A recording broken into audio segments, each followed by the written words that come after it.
नमस्कार, आप देख रहे हैं दैनिक भास्कर। मैं रुद्रपुर से अपने सहयोगी महेंद्र पब्लिक साथ भास्कर पोखरियाल।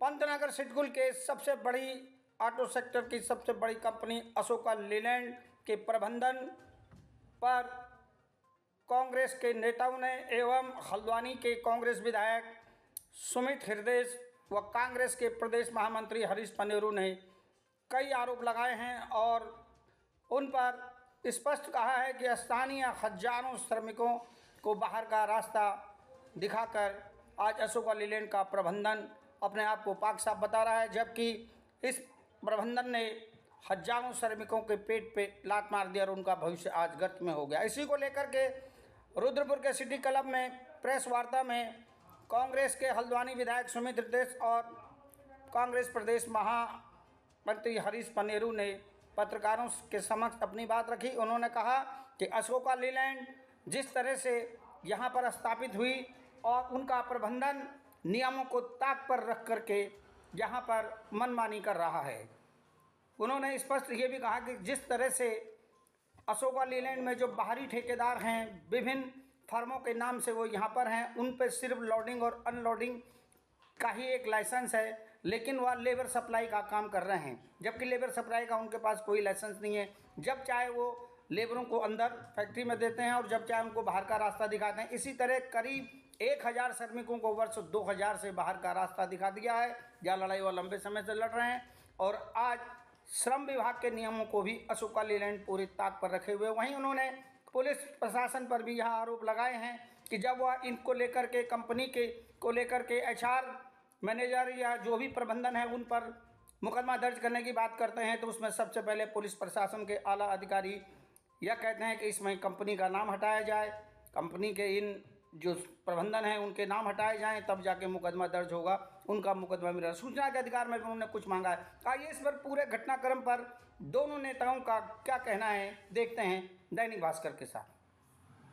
हम बिड डॉक्यूमेंट आपको दिखाना चाहते हैं और आप सबसे गुजारिश करते हैं कि कृपया ये बड़ा करोड़ों का घोटाला, ये करोड़ों हजारों करोड़ का घोटाला, क्योंकि इसके बड़े आदमी की अभी किसी नज़र नहीं गई और मीडिया के भाई चाहेंगे तो इसको जो है निश्चित रूप से आगे बढ़ाएंगे।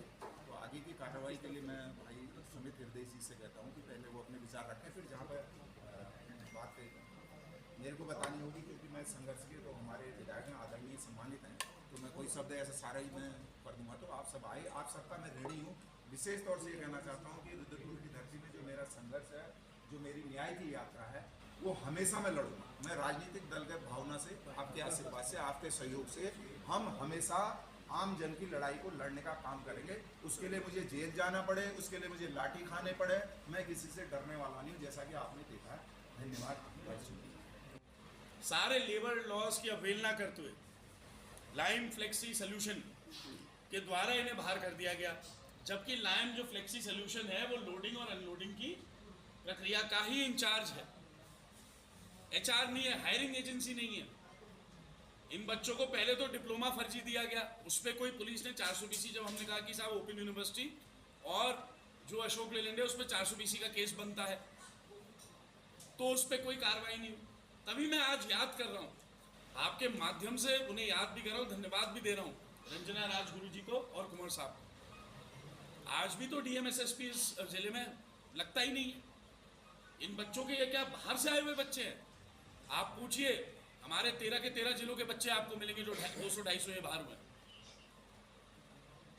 इनके साथ जो खिलवाड़ हुआ, जो तुरंत इन्हें 10वीं 12वीं के बाद एम्प्लॉयमेंट ऑफिस से, जो सरकार का होता है हिस्सा, सीधे अशोक लीलैंड ने कहा कि हम तुम्हें ट्रेनिंग देंगे, हम तुम्हें जॉब देंगे।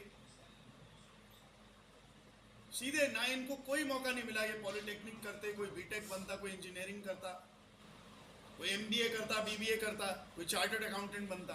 इन्हें लगा हमारा स्थायी नौकरी लग गई है, हम जा रहे। तो सिडकुल, ये पूरे सिडकुल की स्थापना भी हम बात कर रहे थे, सिडकुल की पूरी स्थापना कांग्रेस ने करी है। हम प्रो इंडस्ट्री हैं, लेकिन देश के, मैं फिर से कहना चाहता हूँ, देश के कानून, लेबर लॉज जानबूझ के फिर से वही बात आ जाती है, जैसे राहुल जी बार बार कहते हैं। अगर आप देखेंगे, इन्हें लगातार हर वर्ष कमज़ोर किया जा रहा है और एक सोची समझी साजिश के तहत ताकि ऐसे जो हमारे युवा बच्चे हैं, जो इस प्रदेश के बच्चे हैं, जिन्हें 70% रोजगार की यहाँ गारंटी है। अरे उसमें ये तो कहीं नहीं लिखा है कि अस्थायी रोजगार की गारंटी है। स्थायी रोजगार की तो गारंटी है। कितने बच्चों को 70% स्थायी रोजगार मिल पा रहा है उत्तराखंड के? जो परिकल्पना थी परम श्रद्धेय पंडित नारायण दत्त तिवारी जी की, जब स्थापना हुई सिडकुल की, इंडस्ट्री तो लाए, लेकिन यहाँ पे जो इतने सारे परिवार जो रोजगार कर रहे हैं, उनके भविष्य का भी तो विषय है। तो कोई इस पे, कप्तान साहब ने कहा था, इनसे वायदा करा था पन्नेरू जी, आपसे वायदा करा था कि साहब मैं FIR स्वीकार करूंगा। आज जब हम FIR लेके गए, उनने कहा कि कंपनी का नाम, कंपनी विशेष का नाम हटा दिया जाए। हमने कहा चलिए मान लेते हैं कंपनी विशेष, लेकिन कंपनी विशेष के जो कर्मचारी हैं, जो HR हैं, जो हायरिंग और फायरिंग प्रोसेस के मालिक हैं, उनका नाम जब इसमें आया तो उसमें भी इनको आपत्ति हो गई। इतना संरक्षण ये उनको देना चाहते हैं, और गरीब आदमी और गरीब बच्चा जो मेहनत